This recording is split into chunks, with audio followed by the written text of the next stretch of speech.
Hey everyone, and welcome. Think about it. We are surrounded by brands every single day. They're on our phones, our clothes, in our food. But what actually is a brand? Well, today we're going to go way beyond the logo to uncover the secret life of brands and figure out what makes them so incredibly powerful. All right, let's jump right in. So let's just kick things off with the big one. Right out of the gate, what is a brand? Now, before I give you the official definition, just take a second. What's the very first thing that pops into your head? I'm willing to bet it was something like this, right? You probably thought of a logo, a name, maybe a product you love. And hey, you're not wrong. Those things are definitely part of the picture. But what if I told you that all of these symbols, they're just the tip of the iceberg? Because here's the real secret, the key to all of this. A brand isn't actually something a company owns. It's something that lives inside your mind. It's not about what you see with your eyes. It's a gut feeling. It's an emotion, a whole collection of experiences and ideas. Ultimately, it's what you feel. So let's dig into that deeper meaning. We're going to break down all the pieces, the ones you can see and the ones you can't, that work together to create that powerful feeling. So here's the most important thing to get.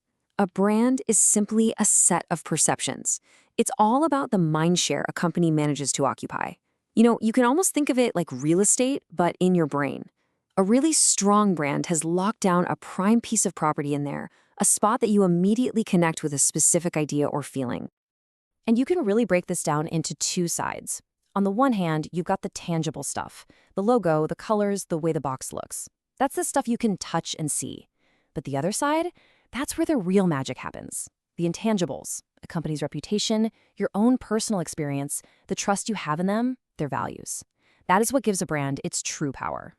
So how do they actually build that feeling inside your head? Well, the best brands communicate on a whole bunch of different levels at once. It all starts with the basics, the attributes, literally, what does the product do? From there, it moves to the benefits. Okay, how does this thing actually help me? But the strongest brands go so much deeper. They connect with you on values, project a very specific personality, and even signal the kind of user who buys their stuff, which helps create a sense of belonging and identity. And get this quote is a perfect example of what brand personality means. This isn't a description of a plastic toy brick. It's a description of a friend. Lego has done such an amazing job defining its brand that you can literally imagine it as a person, someone who's creative, positive, and just plain fun to be around. That's how deep this connection can really go. Okay, so that's the theory. But how does all this play out in our actual lives? Let's take a look at why we, as humans, are so drawn to brands. And it really all boils down to one simple thing: human connection. Just picture this for a second. You're standing in a supermarket aisle, and it's just packed with options. In that moment, brands are doing three huge things for us. First, they simplify our choices. That familiar logo is like a mental shortcut that helps us decide faster. Second, that familiarity creates trust. We know what we're getting. There are no surprises. And third, that trust, well, that builds loyalty. And that's the thing that makes us reach for the same product time and time again. When you boil it all down, that's really what it is. A great brand is a promise. It's a promise of a certain quality, a promise of a consistent experience. And when a company keeps that promise over and over and over again, we learn to trust it completely. Now, I know what you might be thinking. A feeling, a promise, it all sounds a little abstract, right? How in the world do you measure something like that? How can you possibly put a price tag on a reputation? Well, there's actually a term for it, and it's called brand equity. This is the official term for the actual real-world value that a company gets from all those positive feelings and mental shortcuts that people have with its brand.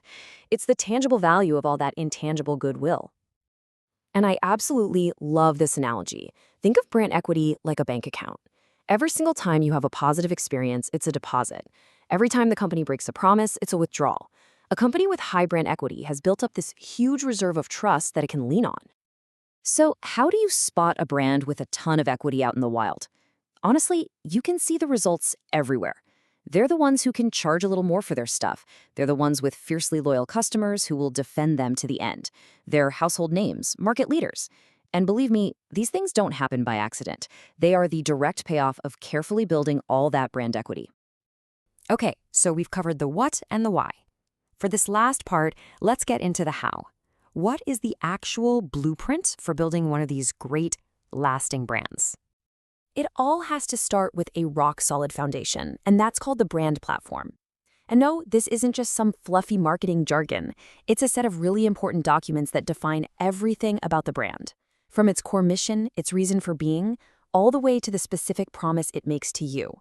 This platform is what ensures that every single thing a company says and does feels consistent and authentic. And this process gets incredibly detailed. Even something that sounds as simple as picking a name, it goes through this whole rigorous process. It's not just about finding something that sounds catchy. There's tons of research, brainstorming, legal checks, and then, finally, testing it with real customers to make sure it sends exactly the right message. And this strategic thinking goes all the way down to the physical product, to the very box it comes in. The packaging is often called the final handshake with a customer, and it has to do a ton of work all at once. It needs to protect what's inside, tell you how to use it, and maybe most importantly, it has to pop and distinguish itself on a super crowded shelf. So if there's one big thing to take away from all this, let it be this. A brand is so much more than a cool logo or an asset on a spreadsheet. At its absolute best, it's a relationship. It's a real connection between a company and you, built on trust and a promise that's kept. So I'll leave you with a final thought, kind of a challenge.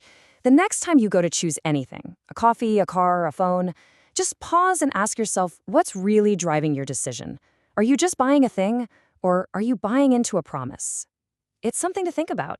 Thanks so much for joining me today.